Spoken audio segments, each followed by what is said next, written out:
E aí, galera, beleza? Eu sou o Jaguar, o seu professor de biologia. E eu sou professor de biologia do cursinho da UEL. E no cursinho da UEL nós estamos entrando na última etapa, né, da preparação para o vestibular da Universidade Estadual de Londrina, da UEL. Essa última fase, ela é caracterizada pela resolução de exercícios, né, e a retomada de alguns conteúdos que os professores e as professoras julgam importante para a prova, né? Então, cá estou eu para poder iniciar 5 aulas. Essa é a primeira de 5 aulas de revisão que vamos ter. Então, sem mais delongas, vamos estudar alguns exercícios, tá? Para a gente se preparar para essa prova, beleza? Então vamos lá, olha só. Esse primeiro exercício aqui, a gente vai trabalhar classificação dos seres vivos, beleza? Taxonomia, né? Que é o agrupamento dos seres vivos em classes, em fila, em ordem, tá? Em grupos, beleza? Então, olha só. A Well certa vez perguntou. Ela começou falando: as primeiras tentativas de classificar os organismos com base em suas similaridades estruturais começaram na Grécia Antiga e lançaram as bases da sistemática atual. Sistemática, tá, pessoal? A parte da biologia que classifica e organiza os seres vivos, beleza? Continuando. Sobre a classificação biológica e as categorias taxonômicas, tá, gente? Nada mais são do que grupos, tá, de organização que os biólogos utilizam, beleza? Categorias taxonômicas. Assinale a alternativa correta sobre categorias taxonômicas. Então, olha só, letra A. Entre os estudiosos de classificação natural, Aristóteles sugeriu que o nome científico de todo animal deveria ser composto de 2 palavras. Pessoal, é verdade que hoje o nome científico, né, dos animais, das plantas, dos seres vivos é composto por 2 palavras, mas não foi Aristóteles, tá, que sugeriu isso. Quem sugeriu isso foi o Linneu, beleza? Foi o Linneu, que é esse camaradinho aqui da imagem, beleza? O Linneu. Então, A está falsa. B. Uma característica derivada compartilhada por 2 ou mais táxons. Toda vez que você ouvir táxon, tá? Troca pela palavra grupo, beleza? Táxons, grupos. E por ser o ancestral comum mais recente, é denominado plesiomorfia, tá, gente? Então aqui eu vou explicar desenhando, tá? Imagina que aqui, olha só, seja um ancestral comum, tá? De milhões de anos atrás. Dessa espécie antiga de milhões de anos atrás, surgiu uma espécie e surgiu outra espécie, tá? Uma espécie que a gente conhece hoje como A e uma que a gente conhece hoje como B, beleza? Tá. Esse ancestral comum, ele não existe mais, tá? Mas ele deu origem a A e a B. Antes dele surgir, tá? Ele teve também que passar por mudanças, beleza? Então veio vindo aqui de baixo até surgir o ancestral comum, tá? Então olha só, pessoal.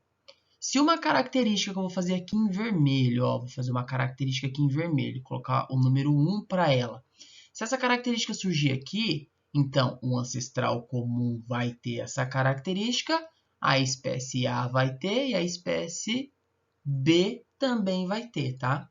O nome dessa característica 1 que surgiu aqui atrás, tá? Que vai estar tanto em A quanto em B, não se chama plesiomorfia, e sim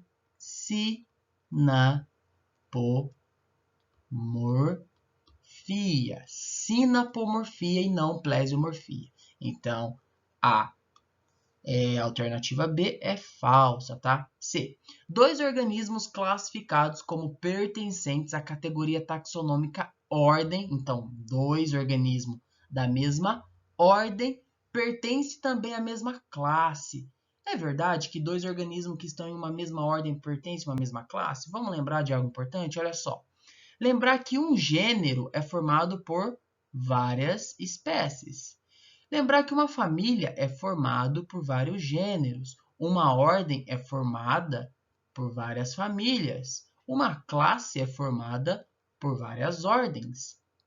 Um filo é formado por algumas classes e um reino é formado por alguns filos, beleza? Então, olha só, pessoal, se um organismo está em uma mesma ordem, né? Então, aqui um organismo A e o organismo B está em uma mesma ordem, automaticamente ele vai fazer parte da mesma classe, beleza? Então, a alternativa C é a alternativa correta. D. O primeiro a desenvolver um método de classificação das espécies baseado na ancestralidade evolutiva, como a gente viu aqui, ó, ancestralidade evolutiva, foi o naturalista Carl Linné. Não, quem foi o primeiro a falar de ancestral comum foi o magnífico Charles Darwin, tá? Foi o Charles Darwin, pessoal, tá? Não foi o Linneu, beleza? Foi o Charles Darwin. Então, essa aqui é falsa também. E Anisoceros, deixa só eu apagar aqui para ficar melhor, mais visível, perfeito. E Anisoceros scopifer e Onychoceros scopifer são duas espécies que pertencem à mesma categoria taxonômica, gênero. Então, aqui a E está falando que Anisoceros scopifer e Onychoceros scopifer são do mesmo gênero. Mentira, gente. Por quê? Porque o gênero é essa primeira palavra aqui do nome científico. Então, Anisoceros é um gênero e Onychoceros é outro gênero. São de gênero diferente, tá? Então, essa daqui também é falsa. Então, a alternativa C para essa questão, beleza? Continuando aqui, pessoal, vamos agora falar do filo porífera, do filo das esponjas, tá, pessoal? Das esponjas, tá? Que são aqueles animais filtradores, beleza? Aqueles animais que não possuem tecidos verdadeiros. Porífera. Vamos falar basicamente, mais especificamente, de tipos celulares que os poríferos, que as esponjas possuem. Então, a Ferg falou: assinale a alternativa que apresenta a função dos tipos celulares de porífera. Né? A digestão do alimento é realizada pelos coanócitos. Né? Isso é verdade. Ó. Esse daqui é o coanócito, tá? E realmente, né, a digestão é realizada pelas células coanócito. E continua. E os nutrientes são distribuídos pelos pinacócitos. Mentira, tá? Os alimentos são distribuídos pelos amebócitos, tá, pessoal? Então é mentira essa afirmativa, pelos amebócitos aqui, ó. Falsa. B. Os coanócitos são responsáveis pela fagocitose, né? Por ingerir, né, as partículas alimentares. É verdade, pessoal, tá? Os coanócitos, ó, que estão presentes aqui dentro, né, no revestimento interno das esponjas, são responsáveis por fagocitar o alimento, né, pela digestão dentro das próprias células, que é uma digestão intracelular. Então, é verdade. C. Os amebócitos são responsáveis somente, cuidado com esse somente, cuidado com apenas, tá? Os amebócitos são responsáveis somente pela produção das espículas. Não, gente, falso. Os amebócitos também estão envolvidos na reprodução, né? Na distribuição de nutrientes. Então, falso essa daqui. D. Os porócitos, né? O que são os porócitos? São essas células aqui, ó, que ela não está demonstrada aqui, mas eu vou mostrar, ó. Ó, tá vendo isso daqui? Isso aqui são os porócitos, ó. Vou desenhar elas aqui para vocês, ó. Uma aqui e outra aqui, beleza? Essas células, aí tem um núcleo delas aqui, né? E outro núcleo. Essas células são os porócitos, beleza? E é por elas que a água entra, tá? Então elas formam um poro que a água entra. Aqui, ó, formam um poro que a água entra, beleza? Os porócitos. Vamos ver aqui a questão. Os porócitos são as células que circundam a abertura do ósculo. O que é o ósculo? O ósculo, pessoal, é essa abertura aqui, que é por onde a água sai. A água sai pelo ósculo, né? E não, pessoal, os porócitos não são as células que circundam o ósculo, tá? Os porócitos são as células que formam os poros, tá? Formam os poros, como essa daqui, que é por onde a água entra. Então, falsa D. E Os pinacócitos formam o tecido presente entre a parede externa. É verdade, pessoal, olha só, os pinacócitos, né, que são essas células aqui, forma realmente o tecido externo, né? O tecido não, mentira, tá? A esponja não tem tecido verdadeiro. O revestimento externo, aqui, ó, são tudo pinacócito, ó. Aqui é pinacócito, é pinacócito. Então, o revestimento externo é formado por pinacócito. Vamos ver o que ela continua falando. Parede externa, né, do corpo, revestimento externo do corpo, e a parede da espongiocele. Primeiro, o que é espongiocele, né, pessoal? Espongiocele ou átrio, né, é essa região aqui, ó, é essa abertura que tem dentro da esponja, né? E o revestimento interno, ou também chamado de revestimento ou parede da espongiocele, como o exercício falou, não é de forma nenhuma revestida pelos pinacócitos, é falso. Então, peraí, os pinacócitos é verdade que reveste externamente as esponjas, né, como eu demonstrei aqui. Mas internamente, olha só quem que reveste. Os coanócitos, tá, pessoal? E os coanócitos, olha só, revestindo aqui dentro, ó, são as principais células dos poríferos, fechou? Então, alternativa B para essa questão. Vamos de uma questãozinha também sobre o filo quinidária, né? O filo das medusas, né? O filo das águas vivas, né, pessoal? Então, olha só, vamos falar especificamente da principal célula dos quinidários, que é os quinidócitos, tá, gente? Quinidócitos, tá? Não confundam com coanócito. Coanócito são células de esponja, células de poríferos, tá? Esponjas, beleza? Não confunda coanócito com quinidócito. Quinidócito de quinidário, fechou? Então, olha só, a Free começou falando certa vez. Os quinidários são animais de estrutura corporal relativamente simples e de hábito predador. O quinidócito é a principal estrutura que reúne os organismos neste filo. É verdade, pessoal, todos os quinidários possuem os quinidócitos, tá? E é utilizado no ataque e na defesa. Essa célula é braba. Marque a alternativa que melhor define este tipo de célula. Então, ele quer a definição de quinidócito. Vamos lá. A definição de quinidócito é uma célula com um tipo de rede que permite a filtração de partículas presentes na água. Não, gente, é falsa essa A. Quem faz isso não é o quinidócito, e sim o coanócito, tá? E o coanócito não tem nada a ver com quinidário, e sim com poríferos que a gente viu na questão passada. Joga fora essa questão, essa alternativa. B. Então, a definição de quinidócito é uma célula capaz de disparar descargas elétricas? Não, gente. Água viva, ela não emite descarga elétrica, tá? Isso aqui é uma mentira, uma falácia nas presas. Não, falsa B. Falsa B. C. Então, quinidócito é uma célula que produz muco adesivo? Não, gente, viajou aqui, tá? Não produz muco adesivo, né? Não produz. Então, a C também é falso. Você deve estar se perguntando, então, o que esse quinidócito, essa célula importante, faz? D. Então, o quinidócito é uma célula que contém uma cápsula cheia de líquido urticante? Sim, pessoal, isso aqui é verdade, tá? E um filamento protáctil? Sim, gente, isso também é verdade, tá? Então, olha só, alternativa D para essa questão. Então, vamos primeiro entender esse líquido urticante, tá? O líquido urticante, pessoal, é o líquido responsável, né, pela queimadura, tá? Vou colocar aqui entre aspas, né, porque não é uma queimadura de calor, e sim uma queimadura por causa de líquidos, né, de toxinas urticantes, beleza? Queimadura, elas são responsáveis, tá? Pelas queimaduras, beleza?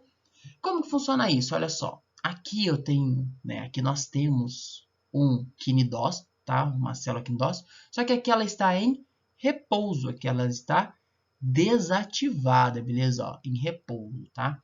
Onde que fica essa substância urticante, né? Essas toxinas urticantes? Fica aqui, ó, nessa região aqui, tá? Essa região aqui a gente chama de nematocisto, é onde fica a urtica, beleza? E aí, olha só, quando alguém toca, né? Pode ser você lá na praia, mete o pezão numa água-viva, você ativa essa célula, esse quinidócito, e aí, gente, olha só que interessante. O nematocisto, né, ele é liberado aqui, beleza? E as toxinas, elas são liberadas, beleza? Causando a sensação de queimadura, que é o que demonstra aqui, olha só. Aqui, ó, o quinidócito, a célula, ela está descarregada, ou seja, alguma coisa tocou nela e ela foi ativada, beleza? E ao ser ativada, olha só, esse filamento ele é protáctil, que é o que a alternativa fala. E por ser protáctil, ele libera ninguém mais, ninguém menos que, ó, vem aqui comigo, as toxinas. E essas toxinas são as urticas, beleza? As urtigas, tá? São as substâncias urticantes, tá? Causadoras das queimaduras. Então, os quinidócitos são células capazes de gerar calor, né, que queima. Não gera calor que queima, tá? O que queima são as urtigas, as substâncias urticantes, beleza? Alternativa D para esta questão. Fechou? E para finalizar, né, vamos falar aqui do filo, esqueci de escrever aqui, do filo dos plateumintos, né? Dos plateumintos, que são os vermes achatados, tá, gente? Achatados. Então vamos falar rapidinho sobre as doenças, né? Fazer uma questão sobre doenças do filo dos vermes achatados dos plateumintos, tá? Então a UEL certa vez falou: leia o texto a seguir. A ocorrência de verminoses. O que é verminoses? Verminoses, pessoal, são doenças causadas por vermes, né? Plateumintos é um tipo de verme, tá? A ocorrência de verminoses, como as causadas por plateumintos parasitas, está relacionada à situação socioeconômica desfavoráveis. Frequentemente, essas doenças afetam pessoas que vivem em condições precárias de habitação, precárias de saneamento básico e de maus hábitos de higiene, né? Aí o comando da questão diz: com base nos conhecimentos sobre teníase. Jaguar, o que é teníase? Teníase, pessoal, é uma das 3 doenças causadas por plateumintos que os vestibulares amam cobrar, tá? Então são 3, vamos colocá-las aqui, olha só. Então tem a teníase, né? Que é o que a questão está perguntando. Teníase. Tem também a cisticercose. Cisticercose. E por último, e não menos importante, não mesmo, essa daqui caiu no meu Enem, quando eu fiz Enem para passar na UEL. Esquistosomose, né? Não fiz o Enem para passar na UEL, mas eu usei a nota aí, né? Para poder estar passando. Esquistosomose, caiu no meu Enem, essa bonitona aqui com nome difícil. Esquistossomose. Então são essas 3 doenças: teníase, cisticercose e esquistossomose. Já quero dar uma dica para vocês ficarem de olho para esse vestibular da UEL, principalmente em cisticercose e esquistossomose, tá, pessoal? Então dê uma olhada com mais carinho, uma estudada nessas duas aqui, beleza? Então vamos lá. Falando sobre teníase aqui, ó, assinale a alternativa correta. A. Uma característica da tênia. Quem que é tênia? Tênia é o verme, o plateuminto, que causa a teníase. Uma característica da tênia é a presença do tubo digestório. Mentira, gente. Tênia não tem tubo digestório, tá? Não tem. Mas aí continua aqui. Essa alternativa é mentirosa. Ela quer insistir na mentira. Uma vez que esses parasitas precisam digerir o alimento. Mentira, gente, tá? A tênia não precisa digerir o alimento porque eu e você já digerimos para ela e ela tá lá parasitando o nosso intestino, tá? Pegando o alimento já todo digerido, bem bonitona. Por isso que ela não precisa de tubo digestório. Retirado no intestino do hospedeiro. Não tem tubo digestório e ela nem precisa digerir o alimento. Falso. B. O hospedeiro intermediário da tênia solium é o boi. e da tênia sarginata é o porco. Gente, é mentira. Olha só, o hospedeiro intermediário da tênia solium é o porco, tá? Da tênia solium é o porco. E da tênia sarginata é o boi. Professor, como que eu vou lembrar disso, né? Olha só, pensa. Saginata. Às vezes eu falo sarginata, mas é saginata. Tênia saginata, nata. Nata lembra o quê? Nata lembra leite e leite lembra boi. Então, a tênia saginata é a tênia do boi. A tênia solium é a tênia do porco, tá? E aqui a questão estava trocada, então ela é falsa. Mas ela continua aqui, ó. Em ambos os casos, a tênia adulta vive presa à parede do intestino grosso desses animais. Mentira, gente. Por quê? Porque a tênia adulta, ela vive no meu e no seu intestino se a gente demole, tá bom? Não no intestino do boi e do porco. Então é uma mentira atrás da outra aqui nessa alternativa. Não quero nem terminar de ler de tão mentirosa que ela é. C. Uma parte importante do ciclo da teníase é quando as fezes do porco ou do boi, contaminados por cisticercos, acidentalmente caem na água e são ingeridas pelos humanos. Mentira, gente, mentira! Por quê? Porque o cisticerco não está na água contaminada, e sim na carne do boi e do porco. E aí você vai lá, você que come carne, come uma carne mal cozida de boi e de porco, contrai o cisticerco, né? Eles vão crescer e virar o verme adulto e vai te parasitar, ficar no seu intestino. Então é mentira isso daqui, tá? D. O ser humano contamina-se ao ingerir carne crua ou mal cozida que contém cisticercos. Perfeito. Os quais, no intestino delgado, perfeito, sofrem algumas alterações e prende-se à mucosa intestinal através do escúlex. Gente, é verdade. A gente contrai essa maldição aqui dessa teníase através de carne mal cozida de boi e de porco que contém os cisticerco. O que é cisticerco? Cisticerco é uma fase de vida da tênia. E aí, olha só, o safado cresce, né? As tênias crescem e elas ficam grudadas no nosso intestino delgado a partir do escúlex. O que é o escúlex? Essa parte aqui, pessoal, ó, é a cabecinha, ó, aqui em cima, ó. Essa parte aqui, ó, da tênia, chama escúlex, tá? E aqui tem umas ventosas e ela fica grudada no nosso intestino bem pilantra, né? Então a F é... Opa, eu errei aqui. A F é verdadeira, verdadeiraça. A F não. Opa, a D aqui. Opa, confundi.